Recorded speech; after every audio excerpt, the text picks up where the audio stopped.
अस्सलामुअलैकुम स्टूडेंट्स। आज जो है हम एवोल्यूशन की थ्योरीज देख लेते हैं। दो थ्योरीज हम पढ़ चुके हैं, लामार्क की थ्योरी और डार्विन की theory. Darwin theory of natural selection और Lamarck theory of acquired characters. अब जो है इन थ्योरीज में बेसिक दो थ्योरीज हमने पढ़ी हैं, एक थ्योरी रह गई है हमारी। थर्ड थ्योरी जो है वो म्यूटेशन से रिलेटेड है कि जीन्स में चेंज आता है तो फिर उससे किस तरह एवोल्यूशन होती है। डी रेस था, उसने जो है हमें म्यूटेशन की थ्योरी दी थी।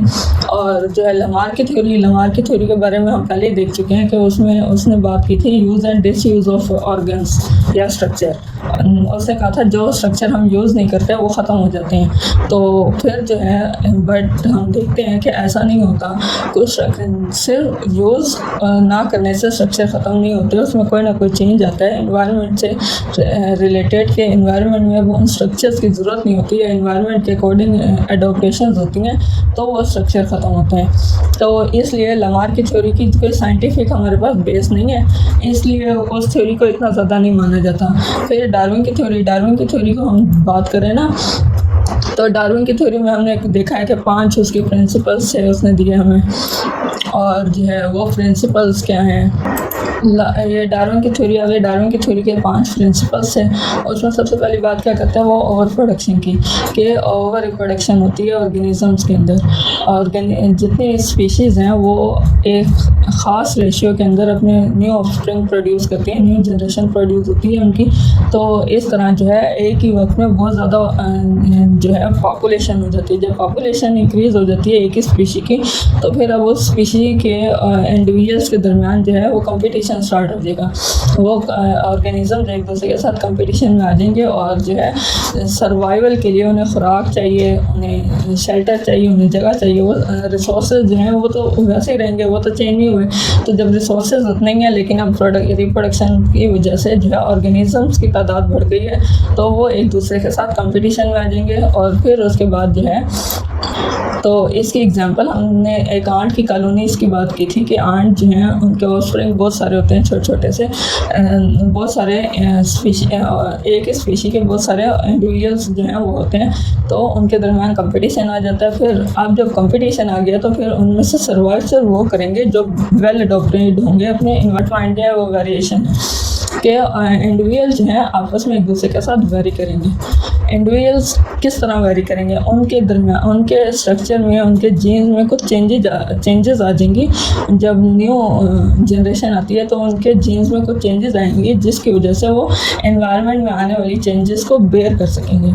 एनवायरनमेंट की चेंजेस को अब जब वो बेयर कर सकेंगे तो फिर जो है उनमें से उन वेरिएशंस में से भी कुछ वेरिएशंस जो हैं वो वेल अडॉप्टेड होंगे इन्वायरमेंट के अकॉर्डिंग, और जो एनवायरनमेंट के अकॉर्डिंग अडॉप्टेशन नहीं की होंगी जिन इंडिविजुअल्स ने, वो जो है रिजेक्ट कर दिए जाएंगे। नेचर उन्हें सिलेक्ट कर लेगी। लास्ट बात आ गई नेचर सिलेक्शन।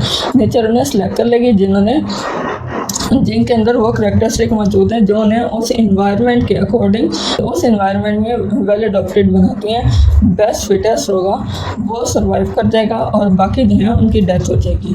तो जो है ये बात की थी किसने, डार्विन ने हमें बात की कि उसने इंडिविजुअल्स की बात की है, स्पीशीज़ या पॉपुलेशन की बात नहीं कर रहा, वो सिर्फ इंडिविजुअल्स की बात कर रहा है। अब इसमें एग्जांपल दी हुई है कि जो है थे पेपर्ड मोथ जो है उनकी एग्जांपल दी है। उनकी पहले इंडस्ट्रियल रेवोल्यूशन से पहले ये ब्लैक कलर के होते थे, लेकिन जब इंडस्ट्रियल रेवोल्यूशन आई तो फिर क्या हुआ कि केमिकली चेंजेस आ गए ना एनवायरनमेंट के अंदर। अब जब एनवायरनमेंट चेंज हो गया तो मोथ्स जो हैं उनका कलर चेंज हो गया, उनके अंदर जेनेटिकली एडोप्टेशंस आ गई और जो नेक्स्ट जनरेशन आई उसमें वही मोथ्स जो हैं वो अब वाइट कलर के आ गए और भी काफ़ी चेंजेस उनके अंदर आ गई, जिसकी वजह से वो एनवायरनमेंट में आने वाली चेंजेस को बर्दाश्त कर सकते हैं और वहाँ पे सर्वाइवल उनका पॉसिबल है। अगर ये चेंजेस ना आती तो ये मौत से हैं ख़त्म हो जाते हैं और सर्वाइवल इनका पॉसिबल ना होता। लास्ट थ्योरी जो थर्ड थ्योरी है, आखिरी थ्योरी, वो दी थी हमें एक बॉटनिस्ट ने, डच बॉटनिस्ट था, डी व्रेज इसका नाम है।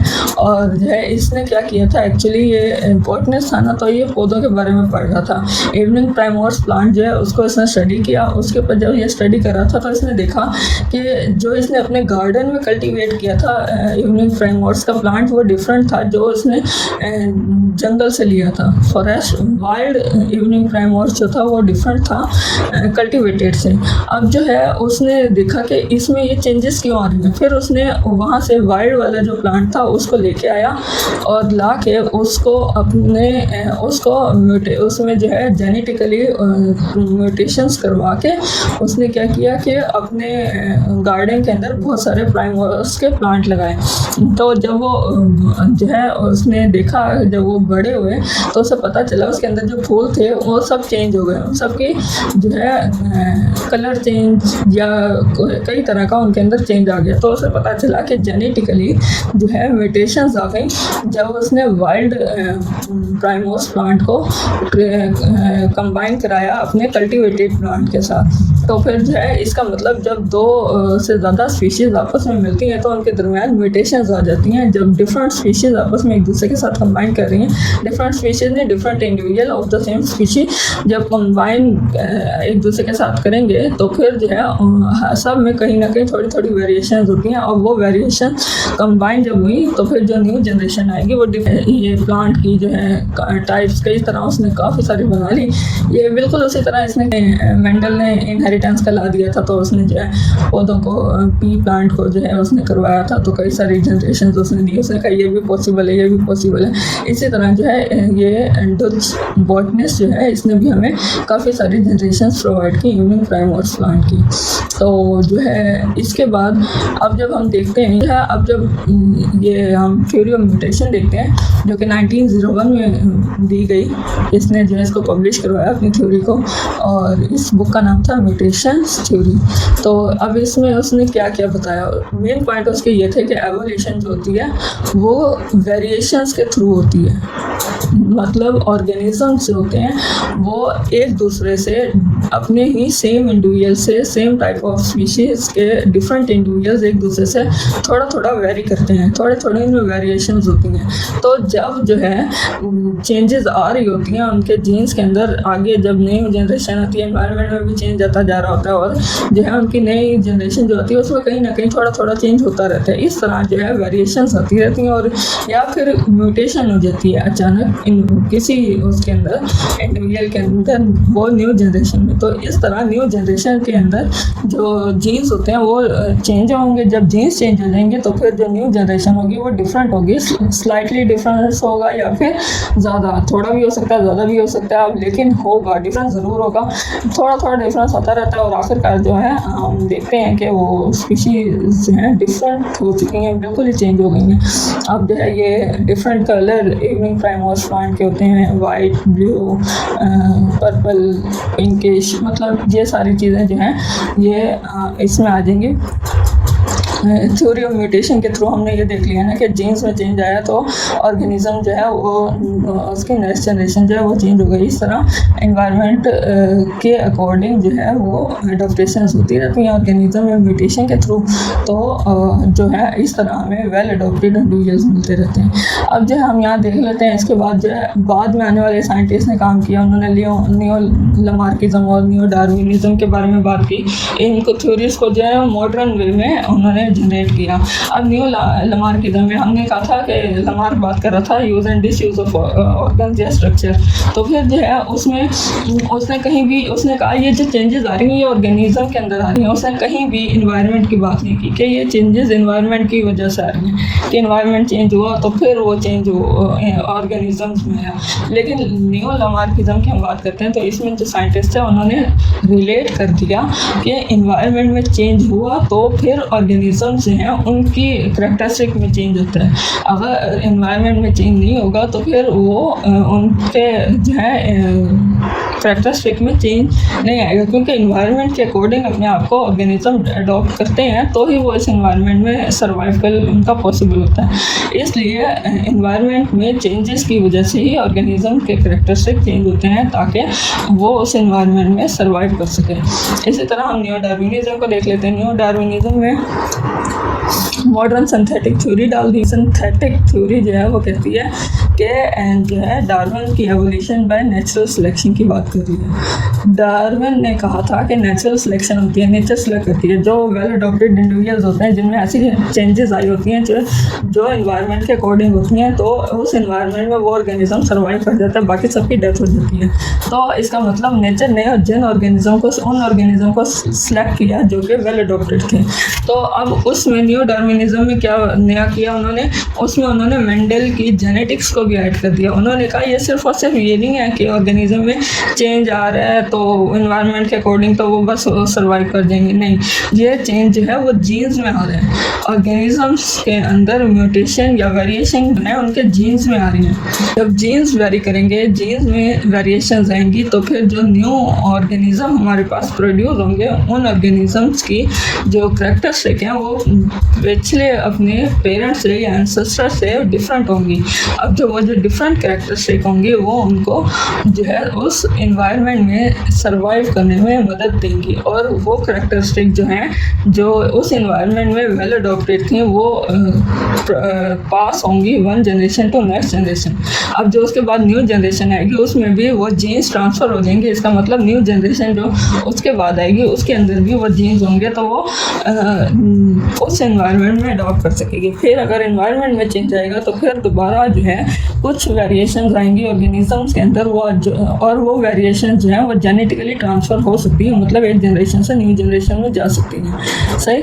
फिर मॉडर्न सिंथेटिक थ्योरी के जो है हम इम्पोर्टेंट पॉइंट देख लेते हैं। उसमें हमने सबसे पहली चीज़ क्या की कि जितनी भी एवोल्यूशन हो रही है वो सारी की सारी जीन्स के थ्रू हो रही है, जेनेटिक मैकेनिज्म। जितनी वेरिएशंस आ रही हैं वो सिर्फ और सिर्फ बाहर ही नहीं है, अपीयरेंस में चेंज नहीं होती है, वो जीन्स में भी चेंज आ रहा है। जब जीन्स में चेंज आएगा डीएनए चेंज हो जाएगा, डीएनए चेंज हो जाएगा तो मतलब ऑर्गेनिज्म के अंदर म्यूटेशन हो गए, म्यूटेशन के थ्रू जो चेंजेस आ रही हैं वो जेनेटिक चेंजेस होंगी, और जेनेटिक चेंजेस एक जनरेशन से न्यू जनरेशन में पास होती हैं। इसका मतलब जो न्यू जनरेशन आएगी उसके अंदर भी ये चेंजेस मौजूद होंगी।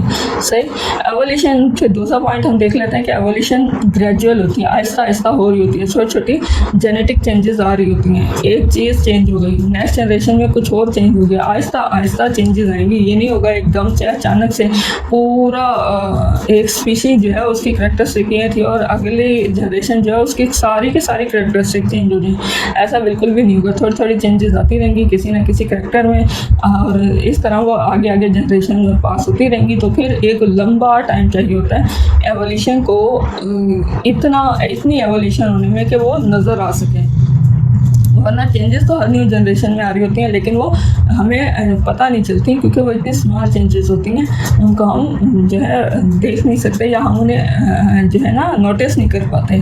तो आहिस्ता आहिस्ता चेंजेस आती रहती हैं। तो फिर जो उनमें से नहीं कर सकते जेनेटिक चेंजेस जो आई हैं उनके अंदर, अगर वो अडॉप्टेड नहीं है इन्वायरमेंट के अकॉर्डिंग तो फिर वो ख़त्म हो जाएंगे और जो है वो ऑर्गेनिज्म ख़त्म हो जाते हैं, उनकी डेथ हो जाती है, और बाकी जो अडॉप्ट कर लेते हैं उस इन्वायरमेंट के अकॉर्डिंग वो वहाँ पे सर्वाइव कर जाते हैं। और जो फिर हम जब देखते हैं एक लंबे अरसे के बाद जब इतनी एवोल्यूशन इतनी चेंजेस आ गई हैं कि अब उन्हें नोटिस किया जा सकता है, तो फिर हम देखते हैं कि जो पुरानी वाली स्पीशीज़ थी जिनकी करैक्टरिस्टिक डिफरेंट थी वो एक्सटिंक्ट हो जाती हैं। सही। इसके बाद कहते हैं नेचुरल सिलेक्शन। नेचुरल सिलेक्शन में भी मेन बात क्या है कि चेंज आएगा, चेंज आएगा तो नेचर उन्हें सिलेक्ट करेगी, अगर चेंज नहीं आ रहा तो फिर नेचर उन्हें कैसे सिलेक्ट कर सकती है, क्योंकि इन्वायरमेंट में जब चेंज आ गया तो फिर नेचर जो है वो सिर्फ उनको रखती है वो जो कि उन इन्वायरमेंटल चेंजेस को बर्दाश्त कर सकें। अब जब चेंज ऑर्गेनिज्म में नहीं आएगा तो फिर वो उन चेंजेस को कैसे बेयर कर सकेगा, क्योंकि उसकी बॉडी तो अडॉप्टेड थी कि पिछली तरह के इन्वायरमेंट के अकॉर्डिंग, लेकिन अब जब न्यू इन्वायरमेंट आया है वो इन्वायरमेंट चेंज हुआ तो फिर जो है ऑर्गेनिजम्स भी चेंज होंगे।